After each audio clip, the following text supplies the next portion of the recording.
Right, hi everyone, welcome to a special edition of Fan TV. As you've seen over the last few weeks, we've been doing some interviews with myself, we had Nathan Pollard, and there are more to come. We wanted to bring a Phantoms legend back into the mix, Marc and a Nottinghamshire policeman, Greg Pitt. Thanks for joining us, chaps. Thanks for having us. What are you cheers, boys. What are you doing with your time at the minute in lockdown, Leavesy? Well, scraping by, digging up the garden, looking after two kids, sharing work time with the wife. It's lots of fun, Can't wait for school to go back. And for those that don't know, Leaves, you've obviously got two little ones. What ages are they? We've got Louis, who's 4, who's a frickin' terror, and Theo, who's 18 months, who has decided he's also going to be a terror. So it's a lot of fun. Right now. Taking after their father. And Gregory Robert Andrew Pick, what are you doing with your time in lockdown? Working, and then on my days off, doing more work because just moved into a new house. So obviously my missus is telling me to do stuff in the garden 24/7. So a lot of fun for me too as well. And I'm sure that you're a really good gardener. Oh yeah, brilliant, mate. Right. We're trying to have just a casual chat here. It's not anything that's really planned out, and you can probably tell that from the fact that we're all sat around thinking, where the hell is this going? I think it'd be best to just start with where we all started with hockey. Obviously, Leaves, you started a long time before any of us, probably before we were born, in all honesty. Just how you got into the sport, who kind of took you along, and where it went from there. Like you say, it was a long time ago, to the point I probably won't remember half the things. But when did you guys all start? I think I started when I was 3.5. So in 1984, I would have started playing hockey. Old. Yeah, really old. Really old. Just to put that into perspective, me and Greg were born in 93, so... Yeah. I was born in 1990. All right, okay, yeah, so Dad took me to Panthers, and then threw me on the ice after the games, and that was kind of it. I learned to skate, and as you can tell from my skating abilities, I was never really taught to skate other than just figure it out. So that was it. Started playing hockey, and then obviously back in those days, there was no under 10s, under 12s. It was just, it may have been an under 12 team, and I was playing at 5-6 with the 12s, something like that. There was nothing really structured like it is now. So, yeah, and then just worked all the way through junior systems, nothing. So, and obviously, it was a long time ago. So, you claim to be a born and bred Nottingham player. No, well, I wasn't born. Oh yeah, well, I wasn't born in Nottingham, but I got out of where I was born as quickly as I possibly could. And just to be clear, that was Derby. Well, we don't need to really bring that up, though, do we? I mean, somebody may have... Leaves you. Where were you born? Derby. Just for the record. Other than that, Leaves you all right. Just looking at when you actually started, though, with the Panthers was the year 2000. So all right, Stato. 2001, which was the BISL. Yeah. Can you remember much of your first year, couple of years? Not really, no. Apart from like the main kind of thing, it was like just a kid. I mean, you've all done that. You've all been kids just trying to make your way up. It's all kind of a bit of a blur. So yeah, I remember the little things like scoring my first goal, your boy Knights, picker, assistant. Oh yes. Goal. That was Barry Nycar, in case nobody knows who Knights was. One of Greg's idols. We'll get. I'm sure we to can be get to fair, that story. you Get to that story later on about Greg. that was the year you had. That was the year you had the cheeky bench clearance, wasn't it? And got punched in the face multiple times by Scott Allison. Was that year? Wells? Was it that year? I believe it was. I think it was. It might have been after that, to be honest. Yeah, I've had a lot of blows to the head as well, so my memory's not going to. But yeah, Reminds me of another story. It was that bench clearance, which is pretty much written in history. So I can't remember, but for the record, Leaves, when that bench clearance was, I was 7 years old. And I was on my dad's shoulders watching it. So it's just to make you feel nice and young. Okay. Well, I remember. I mean, it was the beginning, right? I wasn't playing much. It was you were a kid just making your way up, so I didn't really know what was going on. I think we may have been short benched anyway. And I remember it kind of kicking off again a little bit heated in the game. And as it really kind of kicked off and the benches cleared, obviously I'm a freaking kid. I had no idea what was going on. I think I've probably only just gone into a visor as well at this point, so I'm like, okay. At least you had a riot shield, though. I did have a riot shield, yeah. If anybody's seen the photo, I had a visor that came. Like, again, I think it was kind of normal at that time. It's kind of down here or something stupid. It's ridiculous. But I remember just looking to the guy next to me, and it was PC driven next to me, and he looks at me, and we both kind of just go, because he's not a fighter as well. And I'm like, what the frick what's going on? And next minute, bench is cleared, and then just jump on, and I don't know what I'm doing. Obviously, I'm thinking, well, I'm indestructible, I'm a child. And I went and tried to grab, well, you'll probably have to help me out here. Who was that? Vial. Dennis Vial. Dennis Vial, one of the toughest men to ever play in British hockey, and I tried to grab him at one point. Obviously, I missed him. Thank God. Otherwise, I'd have probably died. I don't think he'd have worried about a kid trying to grab me to just beat the living daylights out. But yeah, again, Greggy's boy, Barry Nycard, taking on the Sheffield team one by one. Just bumming guys, even guys that come out of the penalty box. But I think that's what you were aiming at, Greg, when I got beat up by Allison was, again, I was kind of stood with poor lady at the time, and it was Ashley Tate, I think. We were all just kind of stood watching the circus, and we were just like, what's going on? And I think Nikes had already fought 3 guys. He was already topless. He was on his, he was fighting one guy, and he looks at me and he's like, "Leaves!" And I was like, "Yeah."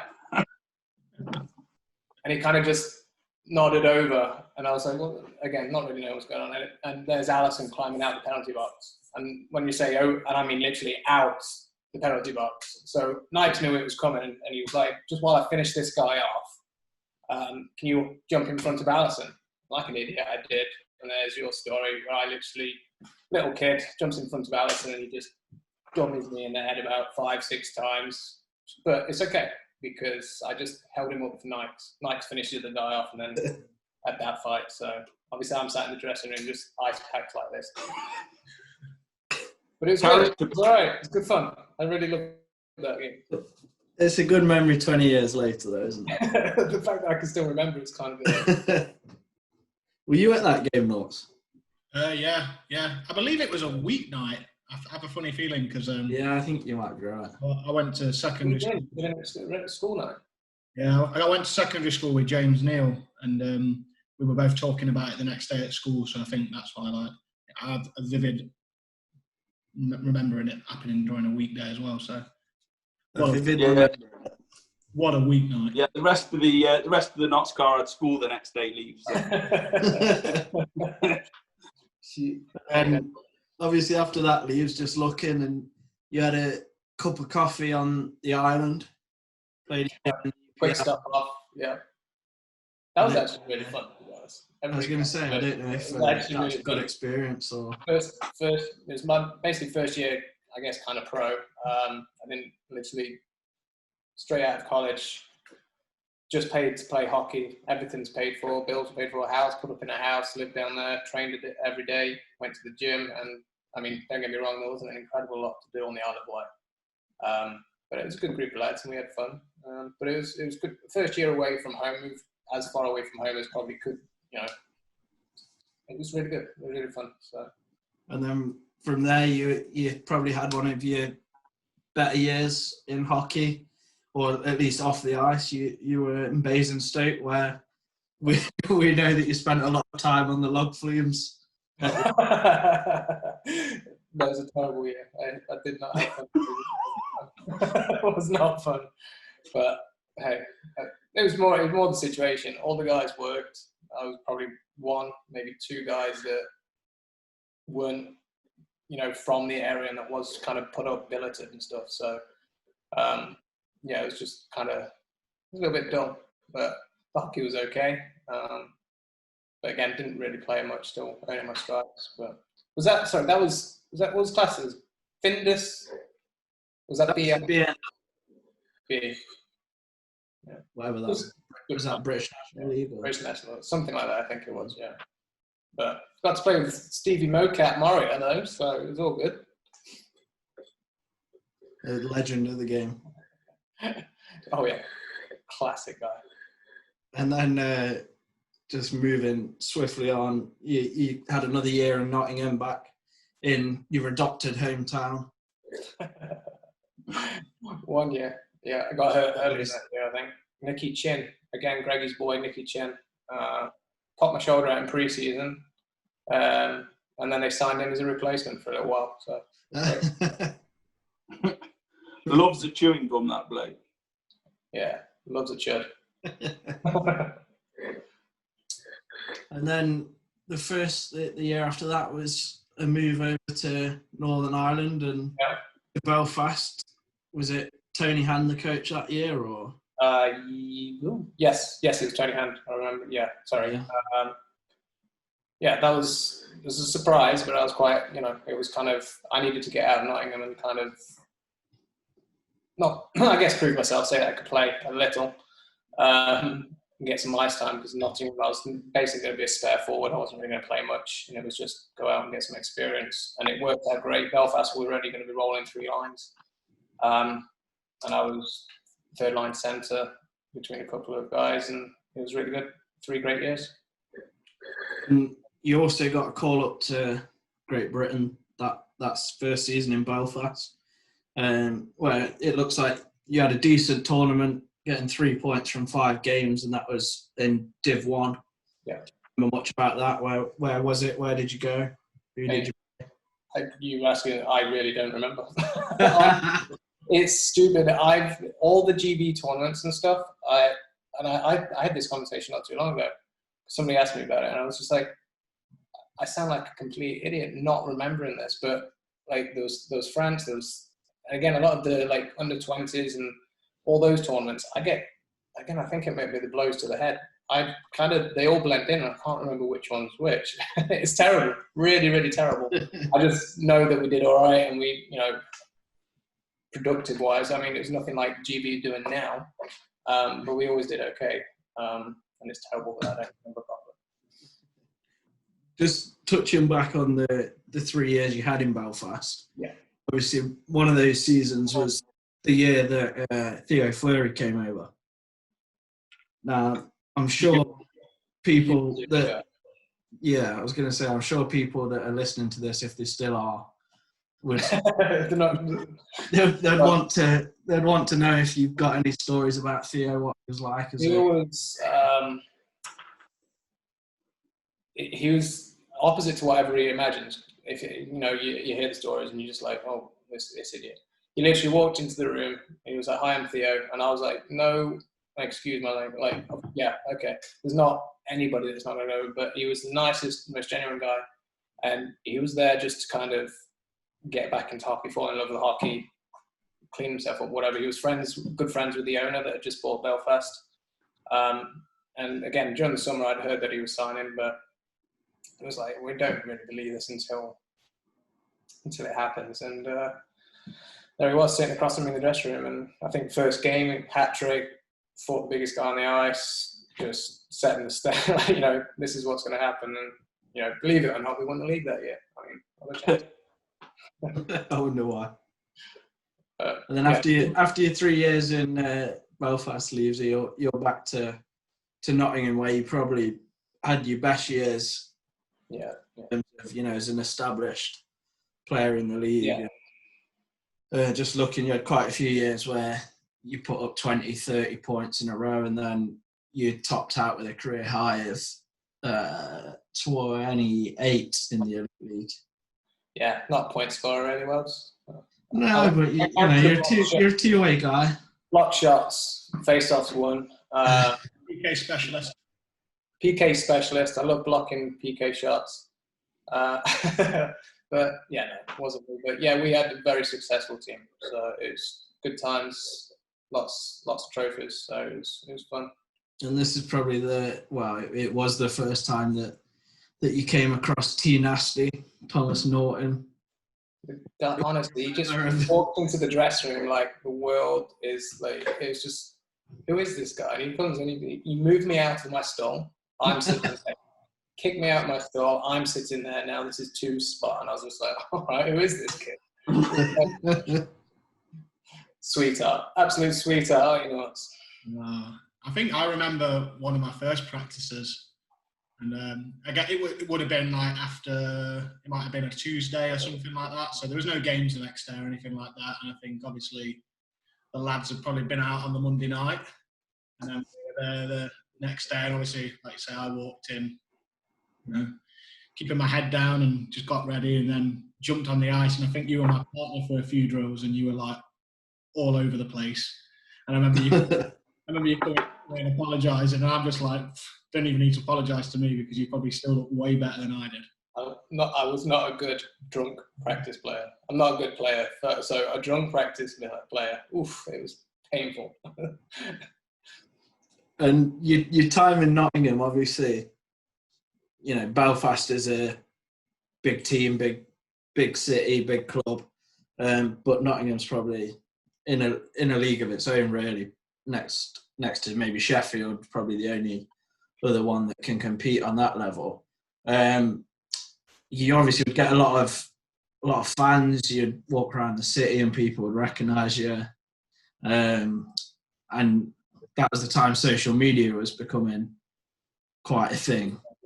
There's a funny story. I don't know if you've twigged where I'm going with this, but there's a story about Mr. 55, Greg Pick.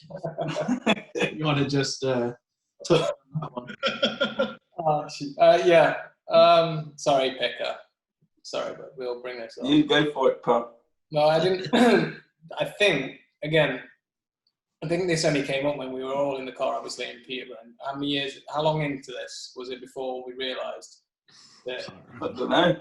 I think we were discussing Facebook. We couldn't understand we used to have a lot of chats in the car, didn't we, sir? Yeah, we couldn't understand why you weren't seeing or we weren't seeing each other's posts. Oh, yeah. Like, what's going on? And long story short, I think we figured out that when you sent me a friend request, it was at a time when I didn't know who you were, mate. And Big wheel. I accepted your friend request, and again, at that time, I had some friends went into a particular group on my Facebook. Instead of regular friends, it was kind of Panthers fans that I didn't know would go into. Well, you just accepted anyway. Well, let's just say, I like this young kid, Greg Pick, no offense, never heard of you, never spoke to you. You were in that category for a while, and I'm afraid you were in there. I think I've taken you out of there, mate. I think I've just mate. But yeah, so yeah, unfortunately, you were put into a fans group. Sorry, buddy.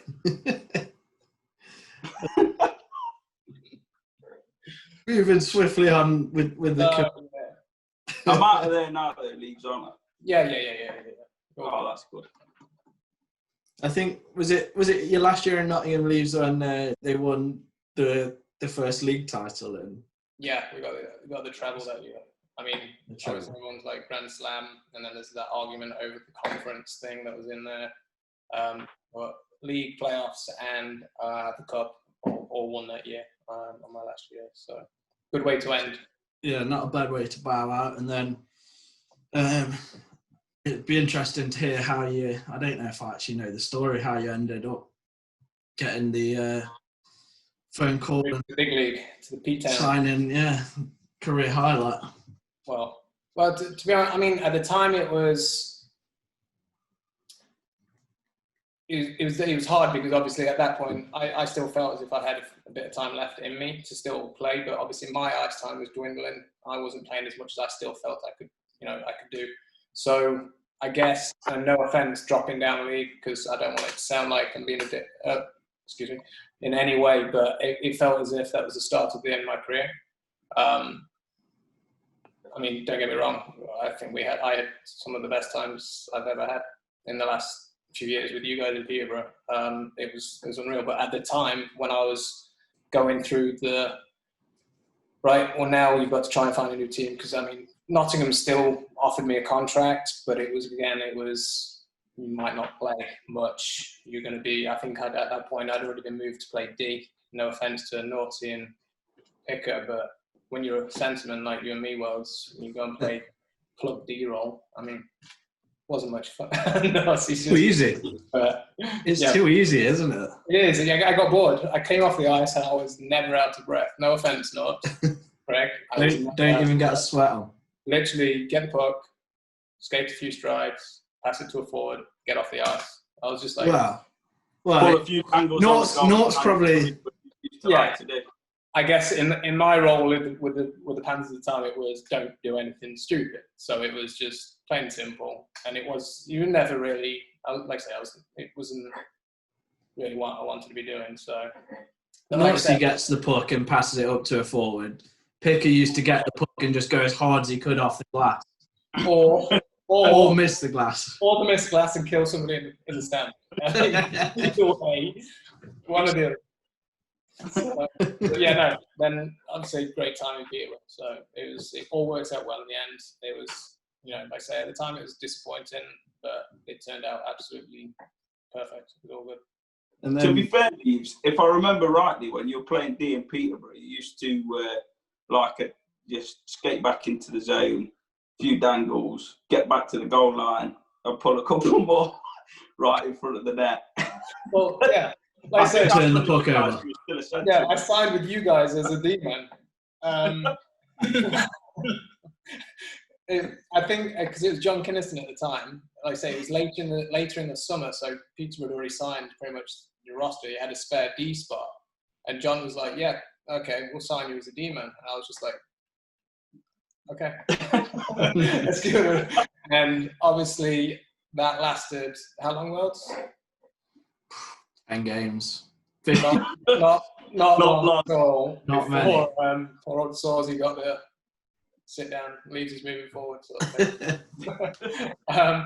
Yeah, I think, like you said, Picker, me messing around and doing all that stupid stuff at the back, I think everybody was like, yeah, he can't play D. He's a liability. And I'm just thinking, that year, were you on the team notes? You weren't, were you? I signed back. Yeah. And I guess, I would imagine Leaves then wasn't going back to Nottingham, and then I went to Nottingham. I guess that might be how it kind of all. Yeah, we may have. I think that year, Nortsy was on one of his 5-way contracts. He could have played one, 2-way, 3-way, 5-way, 6 different leagues. I think it was one of them. So he just didn't play for the Peterborough part of the 2-way, but he stayed in the group chat though. Always involved. And obviously, in the summer leagues, you must have looked and thought, any of the guys on the team, whatever. And we crossed paths briefly in Nottingham. I trained with you, played a hatful of games with the Panthers, but obviously as a kid, just kept my head down and got on with it, and didn't really make too much noise. You sign in Peterborough, and there's myself and Picker and Sawsy travelling from Nottingham already. So obviously the sensible thing is we all jump in a car and travel together. I think for the first month or so, you decided that your own safety, you would. Yeah, I'd heard rumours that it wasn't necessarily safe to travel with you guys. Now, like you say, it was a smart thing to be all travelling together. Costs and generally it would just be easy for us to travel together. But like I said, I didn't really know what was going on. It was new to me to be not on the team bus traveling and just always, it was all of a sudden we have to drive to games. And like I say, I put a feeler out, just what's the situation, and that feeler came back as in, well, Wells just wrote his car off not too long ago with boys in it, and I was like, okay, well maybe I'll get to know the guys a little bit before I jump in the car with them. So I'll just drive a little while, make a few excuses, and like I say, I mean, in the end, obviously, it turned out great. I mean, I'm just really grateful that you crashed before I got in the car with you, and you crashed again. Yeah, after. Far off again once we were all out of there. So that middle phase, I really appreciate it. Thank you, man. Leavesy took one look and thought, I'll tell you what, I'm not not starting these 3 clubs. think One of them's in the fan group, and the other 2, I didn't even used to talk to when they were at Nottingham. So there's not a chance of having me for. Nuts. Yeah, I think I remember the conversation with Leaves about that, and I definitely gave him Weld's number as well. And then Yeah, no, I didn't put it in properly, mate. I missed a digit or something, I think, when I put it in. Oh, yeah. Yeah. Whatever. Just a bad guy. You think we should touch on Weld's car crash? I think we should definitely go over. Yeah, So not the finest down. I don't think anyone's interested in that, to be honest.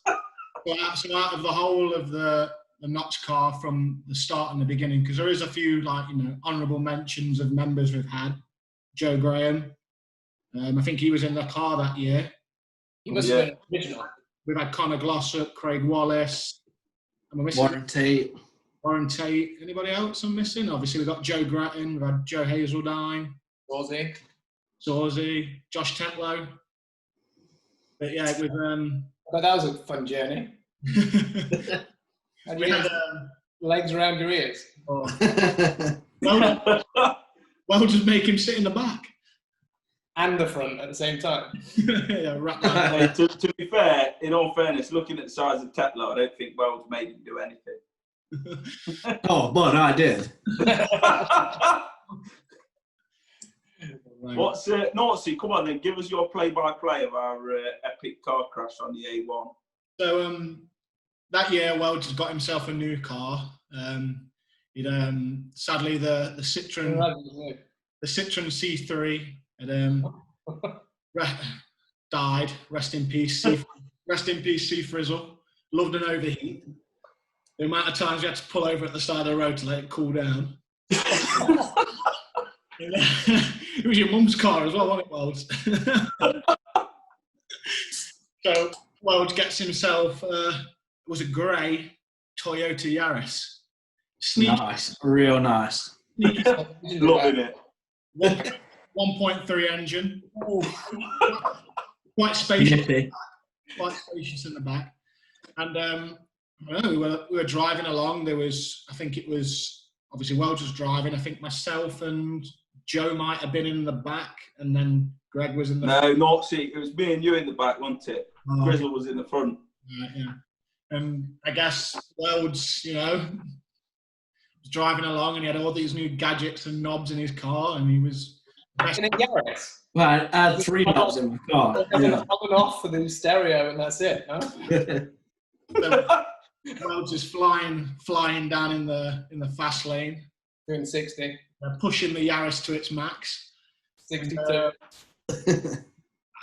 I just remember sitting there, and all of a sudden just heard these like rumblings, and we ended up hitting the grass in the central reservation,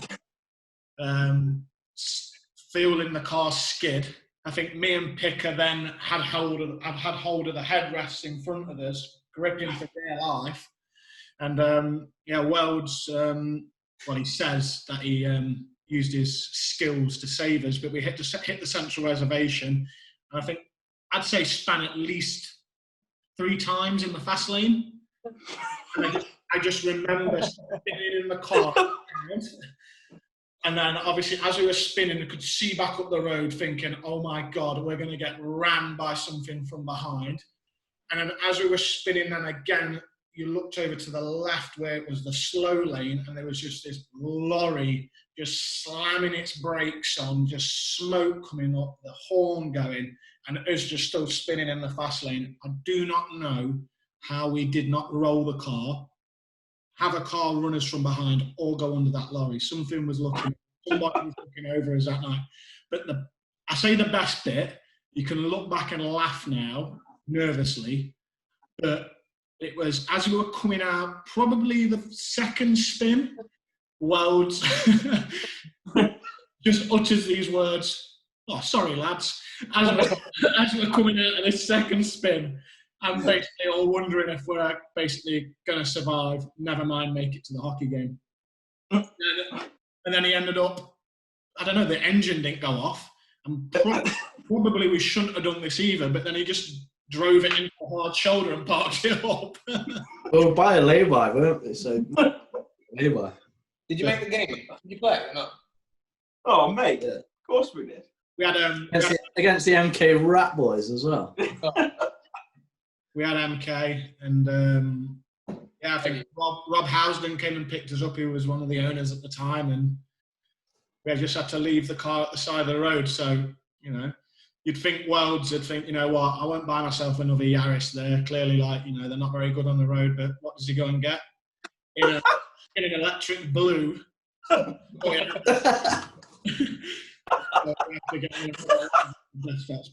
be honest, they're not. That's even more reason to buy one. The insurance money. Oh, another Yaris.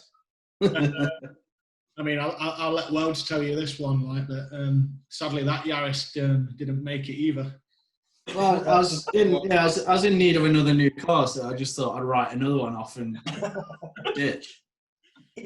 Seeing as Norts couldn't be bothered to come back from practice with me, I was on my own and thought, man, I had a great time. I'll put it into this ditch at the side of the A52 and just flipping it.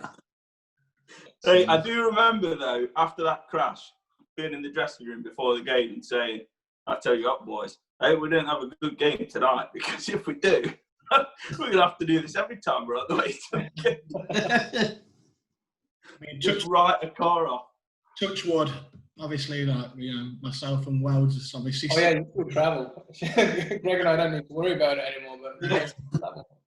It never happens again. But touch wood. Weldy's on a driving ban, so. We did have another accident, didn't we? The year that Conor Glossop was there, his tyre had a blowout, didn't it?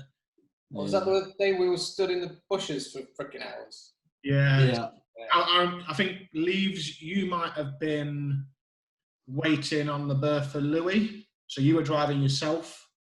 No, I was with you. No, I was with you, Leaves, in your car. Yeah. Did we turn around and come back? We went back to yeah.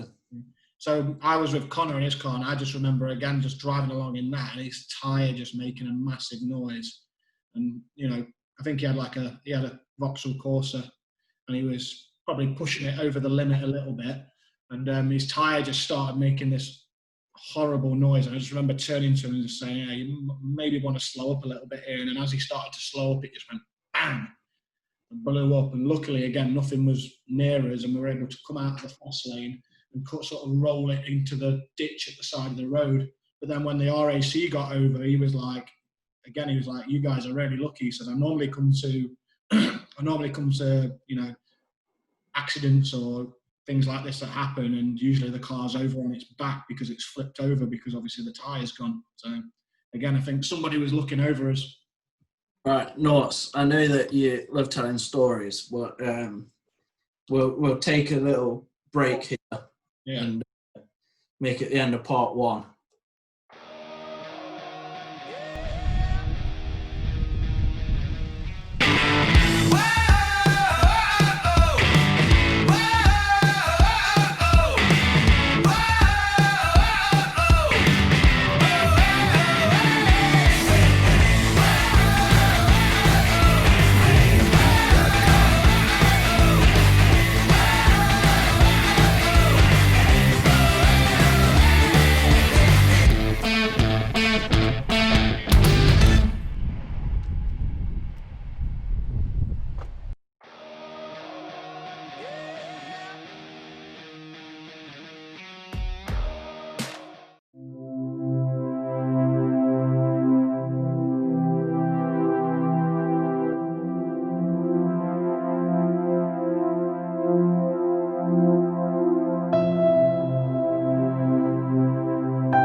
Okay, welcome back to part 2 of this special edition for Fan TV.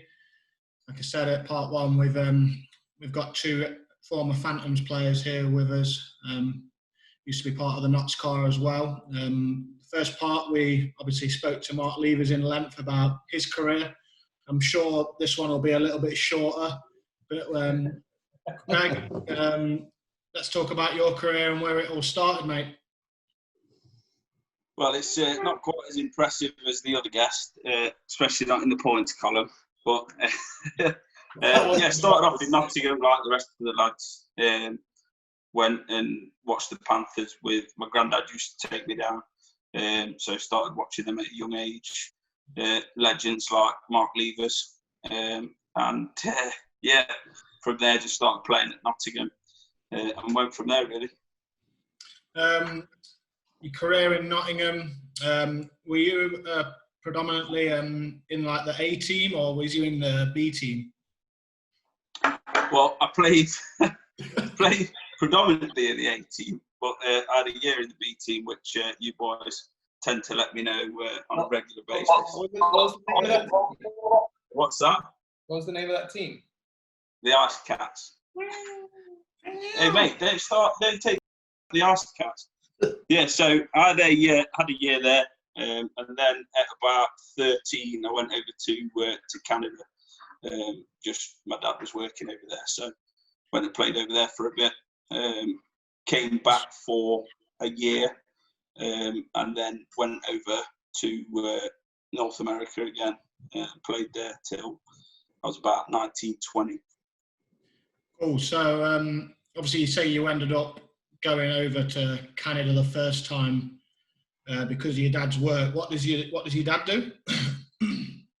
Well, so my dad works in professional cricket, and at the time he was coaching the Canadian national team. So obviously the opportunity was there it was like a 2-year contract. So went over there I only ended up going over there for a year, but that was the reason that took me over there in the first place. But obviously over there as a kid, you're able to, over here you've obviously got limited ice time, etc. Whereas over there you can play every day if you want. So for a 13-year-old, it was absolutely brilliant. I loved it.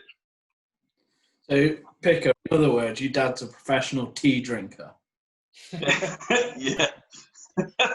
Well, gets the dog throw out, throws a few down, and just sits on the balcony. Yeah. Now he's coaching. I think predominantly the majority of the time he's sat on the balcony, drinking coffee and watching everybody else work hard. But he'd tell you otherwise, obviously. You obviously had those years you spoke about in Canada and America. I mean, your elite prospects shows that you're a bit of a suitcase over. Obviously moved from city to city, got traded a few times. What was that like as a teenager, early years of adulthood, moving from city to city? Was it enjoyable, or was it more of a sad time for you? No, I absolutely loved it over there, to be fair, especially in the early days. I've played with some great guys. Obviously, over there you're living with your teammates and just practicing and playing. Like that's all you do basically, and school kind of gets in the way. So it was I did enjoy it a lot. I think obviously playing throughout high school was good, and really enjoyed it. When I finished high school, I played a year junior A in Philadelphia, which again was brilliant. Really good hockey, and I enjoyed it again, living with my teammates and just having a good laugh. The second year I played at juniors, that's when I was bouncing around all over the place really for a variety of reasons, which probably wasn't as enjoyable. But that's what I ended up coming back home to play. So that season was the year that I came back and played in the EPL. You got a sweet kit bag out of it though, didn't you? What's that? You got a sweet kit bag out of it though, didn't you? Yeah, exactly. I've still got that to this day. And Picker, when you were over there, you crossed paths with a current Phantom, if I'm not mistaken. Corey. I did. So the secret of that is the kit bag that Nazi is referring to. I never actually iced the game for them. So I practiced with them for about a month, and then turned out that I couldn't play there. Basically, I'm not going to bore people with the details, but in Canada, you have to play Junior A, you have to be a North American, basically. And at the time, I had residency in Canada, obviously, because my parents were living over there. So I thought I'd be able to play. And the team appealed it. However, in the end, I couldn't play. So I basically had a month where I was just practicing. After practice, we go to the gym, then we go fishing, playing Xbox, having a good time, not actually playing any games. And the kit bag from that team, that's when I played with, obviously, McEwen. And that's the kit bag that I've still got. I managed to swipe that, but we'll keep it down the down low. So I'm not sure I was supposed to. And then, as you say, you came back for half a year then and ended up in Slough as your starting point.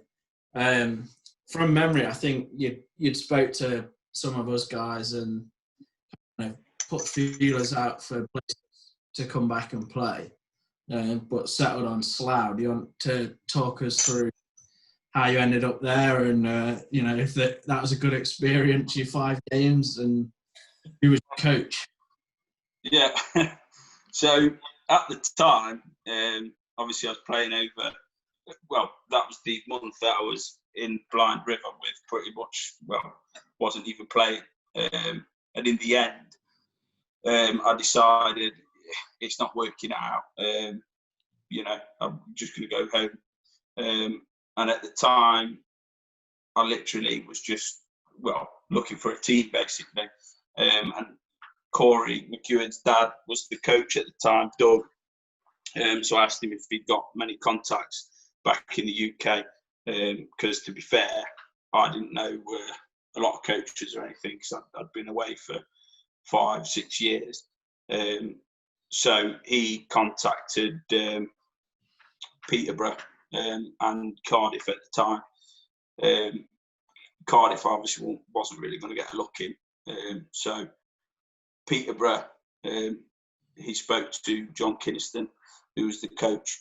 And then I just emailed a bunch of coaches, some of which didn't even reply, which was a nice touch.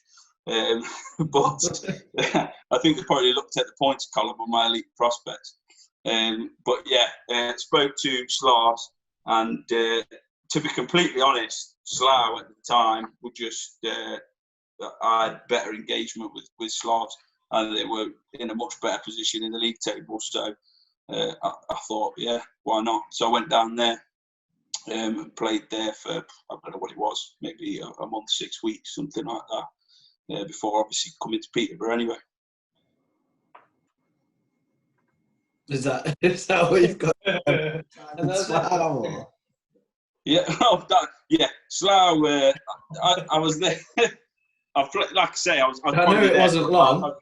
I was probably there for about a month, and was literally like, I was sleeping on a couch at the time. So it was pretty uneventful, and to be honest, I don't think I was up to scratch or playing my best hockey at the time. So it was their decision really to choose to let me go. Slava's decision, to be quite honest. So I was chuffed to bits when he got the job in Peterborough. Maybe a year later, so I thought I was on my way out again. But yeah, and then obviously spoke to Johnny and went up to Peterborough. And to be honest, had the best years of my hockey career, to be honest. And Norts, you can probably remember this better than I can about the infamous night. I think we'd maybe gone for a few drinks or something, and Picker was talking about how much he was loving his time in Peterborough. I think this was probably his first year or maybe his second year. It was his first year. Can you remember exactly how that went down? Oh, he was just so fired up. and I think he loved the dressing room, loved his stall, everything about it. And yeah, I just remember him being sat in the car, and I don't think he said it once. I'd say at least 5 times. He just was like, "I'd sign a 10-year deal right here, right now. I'd say for 10 years, I'd sign a 10-year deal." But you never did quite finish that 10-year deal, did you, Picker? No, I didn't get offered a 10-year deal either, to be honest. But I think I also remember, because when you first came with a team, it was kind of like was it a bit of a trial basis to start off with? I can't really remember. Yeah, I think so. Yeah, and then was it Guildford? I feel like we were sat at, everything always happened in the dressing room at Guildford. Something happened. Like Picker had played or something like that. It was the end of the game, and then John announced to the dressing room that you were staying for the rest of the season. I don't even think he'd spoken to you about it or anything like that. He was like, "Yeah, so Picker's going to be staying with us for the rest of the year," and you were like, "What?" You didn't even really know. Yeah, and that was it. The rest is history. And I think it took probably about, I don't even remember how long. It must have taken about 2 months to get a shirt. I mean, I don't know what Rhino Sports delivery is like, but I must have been rocking number 30, which I think was probably a goalish shirt for God knows how. And I was like, this thing is absolutely brutal. What is It's a good number. It's a solid number. Yeah, organisation as ever. I think there was something else as well. Obviously, you come in, you've done that. I think we had Tom Carlin on the team as well at that time, and there was always that funny conversation. Like TC was asking what Picker was like, and obviously Welds knew him best. So Welds, what did you say to TC about Picker? Obviously meeting him for the first time. I can't remember. Yeah, what did you say, Wells? I can't remember the exact words of the conversation, but it was something along the lines of you give him a bit of time, because your first impressions you might not like the guy, but if you give him time, you'll realise he's one of the best guys out there. So I think it was a bit of a positive and negative thing for Picker when he found out that I'd said that. But TC obviously he actually invited you to his stag do, didn't he, Picker? And leaves. Yeah. Leaves didn't invite any of us. Just to be clear. Yeah, I mean, Leavesy just decided to miss the invitation altogether. I think that was another one of the moments, like travelling in the car with the lads to practice, where it was big leagues only, and Leavesy just forgot about the Peterborough lads when it came to the stag thing. Yeah, we were only teammates. I mean, just decided to go on a golf tour with a bunch of the old Elite League boys, and that was it. Hey, at least you got an invite to the wedding. I was going to say, at least you went to the wedding. Not just gassed off that. So he took my spot. We had a great time, Leaves. We had an absolute time at that wedding. That's when Picker decided he was going to be a cop. Yeah. Well, after our after Royal Rumble, get choked out. So choked out by a cop, and you were like, huh. Yeah, I like this. I'm going to do some of that. My favourite memory of that wedding still is watching Welds at the end of the night with no shoes on sliding along the dance floor in his socks, just having the time of his life on his own. I guess it was funny. I guess it was funny if you were there, yeah. Yeah, it was great. Yeah. I was going to say, to be their moment. The thing that really made me laugh was that whole season we'd been saying to Leaves, when they say speak up now if anybody knows any reason these people shouldn't get married, we're shouting up, Leaves, we're shouting up. Every week in the run up, and then when the vicar said it, or the whoever it was doing the ceremony, Leaves just around like this. Look, and there's me, you, and Sawsey. I was a little concerned. And he just gives us this really stern look, just gets that. Behave yourselves. Yeah, I think we were. I think we'd had a few by that point as well. To be fair, it was a good day, Norts. Yeah, solid day, Norts. Yeah. Yeah, sounds it. Sorry, Tom. No, it's fine. It's not like I've known you longer than them two either. That's a good point as well. Yeah, even better. Yeah, we're just better guys. Yeah, clearly. They didn't take my spot in Nottingham, so. You know, to be fair, the stag do was decent. Oh no, actually, yeah, we didn't get an invite to that. So Those right, Picker, putting it back to your illustrious career. yeah, Obviously, played that half a year when you'd signed from Slough, and then you played a few more years. Just looking, you got that half year, and then 2 full seasons without scoring a goal for Peter. So it wasn't until the 15-16 season that you got your name on the score sheet. Can you remember much about that first goal? And yeah. I mean, well, The I'll open this up with what I'd say to most people in this scenario. They certainly didn't pay me to score goals. However, I do remember my first goal because I think it was the year Hull had just come into the league, and I think we were just absolutely. Well, I can't really say much about playing Hull that season because losing twice to them, I think, cost us winning the league, which I think haunts every single one of us, seeing as everybody else in the league beat them every single time they played them. But that game, I think we were beating them about 7. I think we were up 7. You guys might remember. We were up 7 something. I don't know if it was like 7-1, 7-2, something like that. Well, I didn't turn up for those games. You don't worry about points in those games. Yeah, well, maybe we should have worried a bit more, mate, because then we wouldn't have lost twice. But so I literally just got the puck on the blue line, fired it on net and scored. But the biggest thing was, obviously, all the boys absolutely piled on and were celebrating like we'd won the league. And then I got piled on when I got back to the bench too, and I think all their players were like skating around thinking, "What on earth are these guys doing?" And then I think one of the lads just kind of said to them, "Yeah, it's Picker's first goal." So that was we're not. It's just that's his first goal. So That stick still retired in the dressing room. No, what's that? Sadly, I think the stick got took down because we put it up, didn't we, as we walked out, so everyone could give it a touch as he went out. Picker's first goal scoring stick. Yeah, I feel like I don't know who, but Horse might have took that down or something like that, messing up his dressing room. Probably got in the way of his change room plans. Horse had to send it over to the Hockey Hall of Fame, so proudly displayed there. There you go.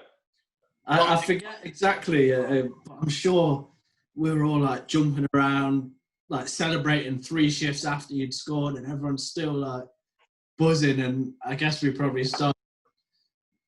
I don't know if we conceded or if we were just giving away chances. And I think Slava just kind of took the bench and said, like, right, enough's enough, like back in this one. Yeah, probably. It was good fun.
Okay, we're back for part 3, or as I like to say in Peterborough, 3.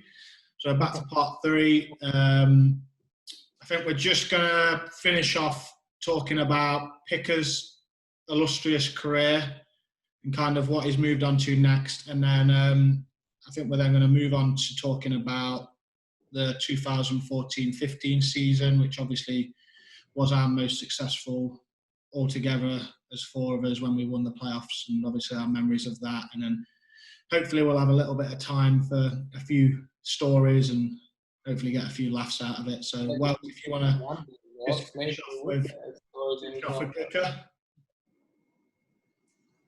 What were you saying, Deeps? We'd probably get some stories in if Nortsy didn't introduce him for a story time. Like, Nortsy can talk, man. This is why we're not going over Nort's career. Obviously, for those that haven't seen it, Nort's has already recorded a 3-hour-long him talking about how his career went and, you know, the love he has for Corey Nielsen. And if you ask him one question, he'll answer 3. He said he wanted it to last 30 minutes, so it was bang on the money. One question. 30 minutes a question. Picker, just finishing off on you. Obviously, you pretty much finished your career after coming back, you know, from your 5 games in Slough over to Peterborough. You finished your career, or certainly up to now anyway, in Peterborough, other than a little stretch that you had in Blackpool playing for the Manchester Phoenix.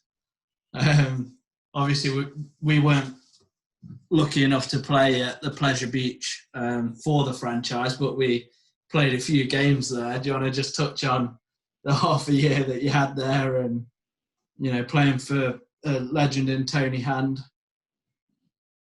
Yeah, well, it was an experience, let's say that.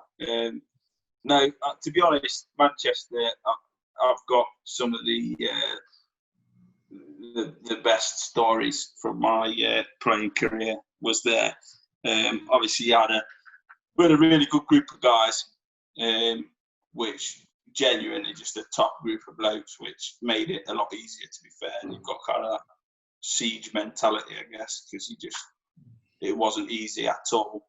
There was lots and lots of different things that year that just were not, well, when we signed up, basically, it's not what we signed up for. But I'm not going to go into that because it just it's boring, and also I'm just not going to do it. But I just remember the funny parts in the sense that just that rink in Blackpool, which was just an absolute, like, I remember the first day we rocked up, and I genuinely didn't even know it was the rink. I was like, where on earth are we going here?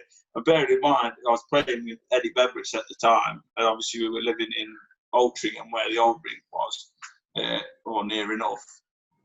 And to be fair, the living situation was decent.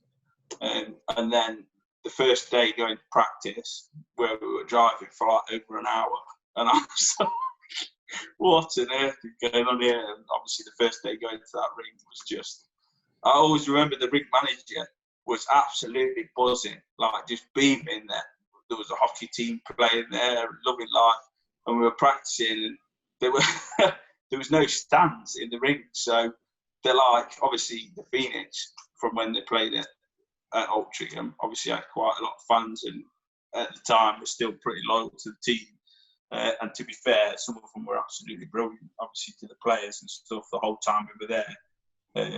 And yeah, just fantastic. But they were building one of the stands while we were practicing. We got there for the first practice, and the blokes with like drills and that, building this like wooden stand at the side of the rink. And it was just like, we got out there, you could hardly see because all the plexiglass was like steamed up.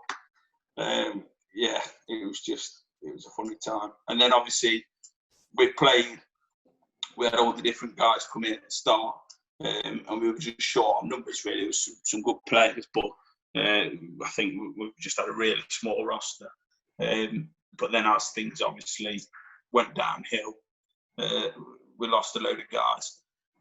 And I remember we were going out to Bracknell for a game. And we're travelling down, and there was hardly any of us left. We were just having like guys from wherever to help us out. And we were playing. No, it wasn't Bracknell. It was Swindon. So we're going out to Swindon, and we didn't have a team bus or anything. So we all loaded up into Ben Wood's. I think it was his like SUV, and we managed to fit the whole team at the time. It was like 7 of us left into this one SUV, and James Neal took a selfie of us, and we got a message not long after from Tony saying basically, lads, don't put anything on social media about this and like our travel arrangements, etc. And obviously he'd already posted it on Twitter, this selfie of 7 of us piled into this SUV to go down to the game. And it was class. And then we had, I think it was the Bristol Pitbulls helped us out. And yeah, it was just like tape over like name badges on the jerseys and like everything. It was, by the end, it was a real, well, just a gong show, to be quite honest. But to be fair, the short time I had there, the lads who were there, we had a good laugh. We made the most of it, to be honest, because obviously everyone was in the same boat, so it was what it was. And then just finishing off with you, Picker, you obviously retired at the end of the 17-18 season. Do you want to just touch on what decision you made and why you decided to hang them up? Yeah, I finished playing then. It was by no means. I loved the game and obviously enjoyed playing with the lads. I'd still be playing now, but it was just a circumstance thing, really. It was time for me to kind of make the next step. Hockey was never my career. I was working alongside,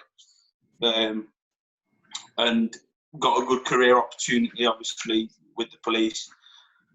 And it was something that I wanted to do. And unfortunately, there's certain jobs you can do before, obviously, working as a personal trainer.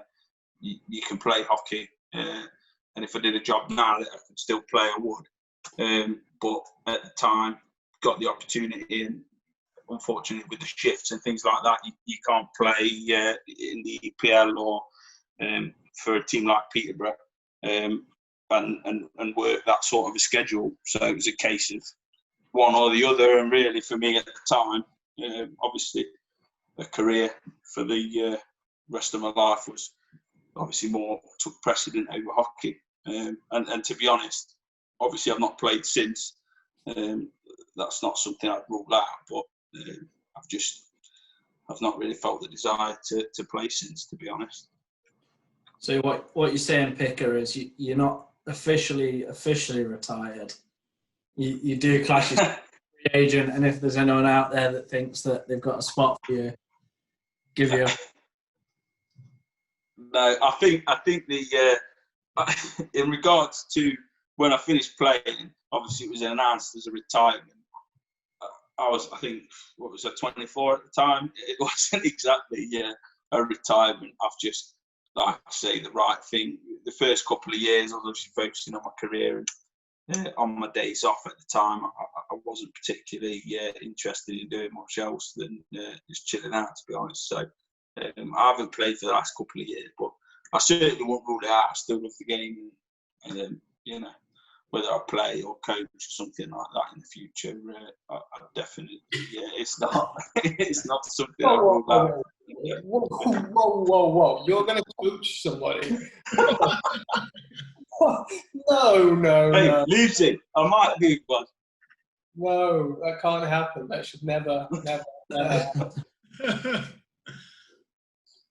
And then, Norton, I think you said it, we'd just talk about the 14-15 season where we obviously went on a bit of a magical run.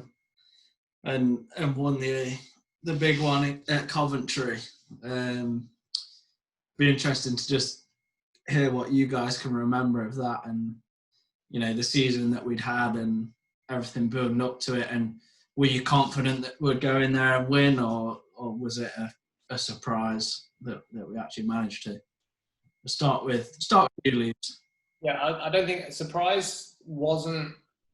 I think even the diehard, like all of us in the dressing room, obviously we all think we can win all the time. It's not an issue, but there are times when you think we're going to all have to be our best and better to actually do this. And I think this was one of those occasions where we weren't expected to do anything. We were playing Telford in the semi-final. We were dubbing teams all year. So we knew, obviously, and I just remember, I mean, personally, I think there's only one man to thank, and that's Lee Eliash. I mean, he was the one that got us all through that. So that was the way it was done. And yeah, no, it was just a great way to end that season. It was good. Some of the best pump-up videos that we've ever seen, courtesy of Lee. I forget what it was, what the strap line of it was. There was too many of them. I can't remember what they were, but I am a champion. I am a champion. That was it. Who am I? Yeah. I am a champion. Yeah, Yanis didn't stop shouting it, did he? I was going to say, I remember afterwards, like we made the back on after we'd won it, and we were all just huddled around this little TV that he brought into the changing room, just screaming, "I am a champion!" But no, they were good times. Norts, I don't know, what do you remember much of it, or? I think obviously we spoke about it all before. Like you probably looked at our team and our roster, and budget wise, and I think we finished fourth in the league that year as well. And we did pretty well against Telford that year as well. I think we did beat them a couple of times, and we always played hard against them. And I think we hit a good run of form towards the end of the season. And then obviously got Swindon, and I don't know, everything just seemed to click and go right. And I mean, a lot of people would say, there wasn't really any massive standout players, but you think like obviously Yanis was like the stud goalie, but then you look through the lineup, you got like Leaves, Jimmy, obviously Welds had been in the league for a few years, obviously Darius, and like Milan had an unreal year as well. Donny came in, and he had like a really good resume as well. Obviously, we had Lukey Fed sniping. So, Eddie. Jesus, we had Eddie as well, who I always thought at Sheffield when he was with the Steel Dogs, he was a really good player then as well. And I thought like when we signed him, that was a real good move by Slava to pick him up. And he was, we hit some injuries that year as well, didn't we? And he like carried the team on his back for a little bit as well. He was really good. But yeah, like I say, I think we just kind of peaked at the right time. Did the job against Swindon, and then it just like we just didn't doubt ourselves. And so, like Lee said, we all had to be our best and better. And in all honesty, like we lined up against Manchester, didn't we? And it kind of, I don't know, we just knew what we had to do to win. And we just went. It almost felt inevitable by that point, didn't it? Where it's like, right, we just got a job to do. Yeah, like no disrespect to Manchester or anything like that, because they were an unreal team. It just, I don't know, it just felt like we were going to do it. Yeah. And then Partey.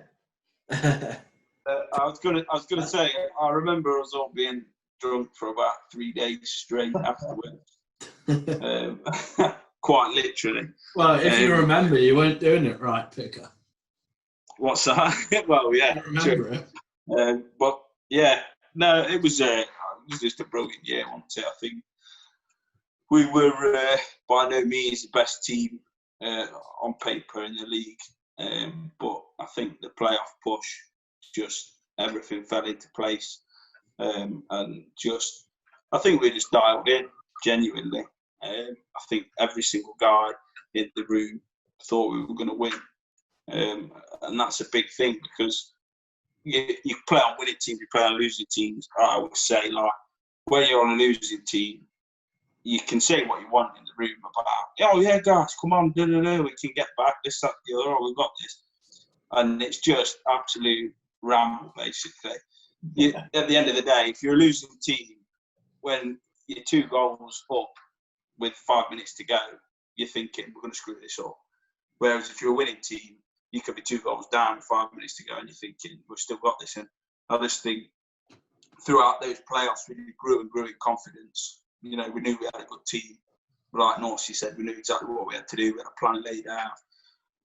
And I think, again, it's already been said, but Telford was the big one because obviously they had a big year. I think they won the league, were the best team in the league by a country mile, really, skill-wise. And we were just properly up for it in the semi-finals. And once we won that game, I think the finals almost seemed like an anti-climax. It was like we kind of, our semi-final was our final. And I think once we'd won that, we kind of grew that much more in confidence anyway. It was just everyone was that ready to go. And we did. We had a really good team that was put together.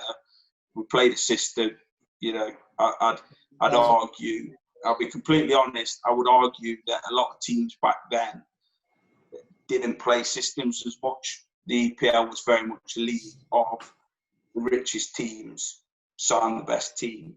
The poorest teams were Ramel. There was a bit in between, but essentially the richest teams went out there, did what they want. Well, they probably did play a system. I'm probably being ignorant to that.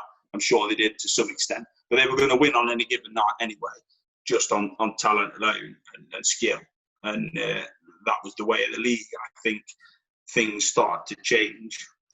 And that year and the year after, I think the EPL was the closest it's ever been, in the sense that there was just a lot of good teams, high budget teams, low budget teams. But for us, obviously, everybody was on the same page, and we managed to do it, which was absolutely brilliant, to be honest. I think I'm thinking back to that. I just remember on the bus on the way back to Peterborough, we drove down to Coventry. I was from Nottingham to meet the guys. And, I just remember we were umming and ahhing what to do. Like, we don't want to think about if we win, we don't want to think about if we lose going into the weekend. Like, what are we doing? And it was, do we take a change of clothes in case we, happen to lose, happen to win? And we said, whatever we do, we'll put clothes in the car before the weekend, and then whenever we're done, and we can go and have a drink with the boys at the end of the season, and that's that. And obviously we used those clothes to go back to Peterborough and celebrate the trophy. But I just remember on the bus on the way back to Peterborough, and Darius getting on the mic and talking about you, Picker, and he's like, the first time I saw this guy in Slough, I'm like, who the hell is this guy? And Slough is him, and now we're here, we want to play up together. Like, just loving life. And it's things like that you do look back at and think it's all worth it for that, isn't it? Yeah. Well, we got picked up the next day, didn't we? Because got on the last your night and then went to a Frankie and Benny's the next day. I don't know if it was us four or what, but we literally, I think it was about 10 a.m. something daft like that. We were straight back on the beers. And we must have sunk about 5 in Frankie and Benny's after we'd been out all night, after we'd just won. And my dad ended up coming and picking us up from Nottingham, didn't he? Andy P played a solid one right there. Solid. Yeah, that was a decent move. Can you remember that notes? They're unnegotiable. Yeah, brilliant line. Just moving on quickly. We need to wrap it up soon, but there's probably a few things that everybody, or certainly us in this chat, can remember. And I think one thing that's worth just talking about is the year that we had the Crossover Cup. Obviously, it wasn't overly memorable in terms of on the ice because we played all of our games against the EPL teams to start with. So we were actually already out of the cup by the time it came to playing E&L teams. And I think and was it, I forget what order it was, to be honest. I think the first one was actually Billingham away, wasn't it? And if I remember rightly, it might have been December time or November. Yeah. Trip up to Billingham to play a nothing game. And the game never got completed because Mr. Levers decided to take a suicide pass. Well, I wouldn't. I want to say Booker. Was it Booker? I don't remember. Obviously, I have no recollection of what happened. But from what I'm told was Booker did another one of his fantastic passes on the tape. Resulted in me waking up with your fingers in the back of my head. So it was a good way of finishing it. Basically, nice. you took one for the team there, mate. I wouldn't be able to tell you. I have no idea. But yeah, no. I've got a nice scar to show from it. It was always good. It's always nice when you get a trainee doctor that stitches your head together. And then realises he's messed it up, gets the actual head guy who comes back and says, yeah, no, we're going to have to take all that out. I think the best thing, Leaves, was he went back and actually just got a nurse. So this doctor, like trainee doctor, dogs, just messes it up completely, and then's like, oh, I'm just going to ask one of the nurses. And she came in and was like, what the hell has he done? That's all right. I think I'll tell you what. This is the thing: when you don't have a team doctor, you get some interesting tales down at Airlie. When we were playing, I don't know if you lads remember when we played in Sheffield, and I smashed my finger to pieces. Oh. Well, I didn't smash my finger to pieces. I can't remember if it was Jeff Horn or Jeff LeGuy. Yeah, just decides to flip in. I don't know if it was a one-timer or but I decided I'm going to try and block one and straight off the glove. And I remember thinking at the time, I was like, yeah, that stinks a bit. So we get the puck out the zone, go back to the bench, pull my glove off, and like my fingers literally this part's over there. So I say to Rochelle, I'm like, Rochelle, I think my finger's dislocated. Can you put it back in place? And she's like, yeah, picture out. Your finger's definitely dislocated, but I think it's broken as well. So we're going to have to get it to hospital. So I end up going down to hospital. Anyway, they go and inject a load of anaesthetic into my finger, basically to numb it up. And the doctor basically, anaesthetic in the finger, stick the needle in the end. It's like it's broken in 4 places, straight down, numb it up. We just need to straighten it out, and then we'll have to put it on we'll have to strap it up basically for it to try and heal. And the doctor has injected it, and then it's got both hands and it's pulling on the finger to try and get it to straighten out. And it's just not having any of it. And I'm thinking, this does not seem very scientific at all. So he's like, right, give me 2 seconds. Walks behind the curtain, comes back, and this massive nurse, this woman comes walking back round. So he walks around the corner like, literally, like, right, you grab the arm, I'm grabbing the finger. So she grabbed hold of my arm, pulling one way, and the doctor's got both hands on my finger, pulling the other way. And finally, it just goes straight inside. And it's like, yeah, right, now we can stick a brace on it, takes it up, puts this splint on my finger. And I was like, oh, right, you picked up right there, just getting here to come. When I saw her come round the corner, I thought, yeah, we're in business here, sort of. Just going back to Leaves' head split open story in Billingham, I word it rightly, probably the best bit about that story, obviously not Leavesy cracking his head open and nearly dying, but was the fact that the coaches in Billingham had to wear helmets on their heads. and our kit guy was the infamous Scooter McGavin. And I guess Rochelle wasn't there, a physio. So I guess he was kind of like helping out with first aid, with probably without a first aid qualification. And him running across the ice to try and give Leaves help and stacking it, slipping backwards, his feet shooting up in the air, and then smashing his head on the ice as well, and him being laid out on the ice next to Leaves. And if it wasn't for his helmet, he would have probably been like conkied out and stitches in his head as well. But he did. He had a concussion though, didn't he? yeah, but I just remember seeing that and thinking, "Oh my god!" But So the best part about that was the fact that I then drove home because it was my turn to drive and it was my car. Because you didn't trust us to drive. No, hang on. I'm calling that. There's some dodgy facts on that. No, mate, I don't think any of us were insured to drive your car.